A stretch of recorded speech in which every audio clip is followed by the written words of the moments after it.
আমাদের মধ্যে তো দলাদলির শেষ নাই, আছে নাকি? দলাদলির শেষ আছে? শেষ নাই। এর সীমানা যে কতটুকু আল্লাহ জানে। অনেকে মনে করে এটা তো আরেক গ্রুপের হাদিস, বলে কিনা? এই হাদিস কি আমি বানাইতে পারবো? আরেক গ্রুপের মানুষ বানাইতে পারবে?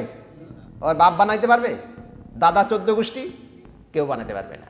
এই হাদিসগুলি যখন আল্লাহ রাসূলের পক্ষ থেকে আসে তখন এটি কারোর জন্য নয়, হাদিস হচ্ছে সবার জন্য। হাদিস সবার জন্য আমলীয়। আমরা দলাদলি করতে করতে, মারামারি করতে করতে বিশ্ব অনেক এগিয়ে চলে গেছে, অথচ আমরা পিছিয়ে পড়ে আছি।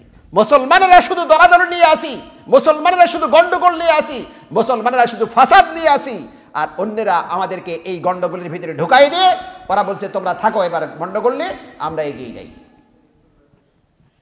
কবি নজরুলের একটা কথা আমার মনে পড়ে গেল এই প্রসঙ্গে। কবি নজরুল এক জায়গায় বলেছেন, বিশ্ব যখন এগিয়ে গেছে আমরা তখন বসি, বিবি তারাকের ফতুয়া করেছি ফেকা হাদিস চষি। বাহিরের দিকে যত মরেছি ভিতরের দিকে তত, গন্তিতে মরা বেড়ে চলেছি গরু ছাগলের মতো। আপনারা বুঝে থাকলে বলেন কথা ঠিক কিনা? আমরা আজকে গরু ছাগলের মতো বেড়ে চলেছি।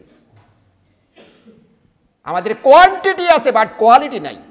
এজ এ মুসলিম আমাদের যে কোয়ালিটি থাকা দরকার, একজন মুসলমানের যে জ্ঞান থাকা দরকার, যে বুদ্ধি থাকা দরকার, যে চিন্তাশীলতা হওয়া দরকার, সেই চিন্তাশীলতা আমাদের ভিতরে নেই। সেই চিন্তার আবেগ উদ্বেগ আমাদের ভিতরে নেই। আমরা শুধুমাত্র গন্তিতে মুসলমান হিসেবে বেড়ে চলেছি।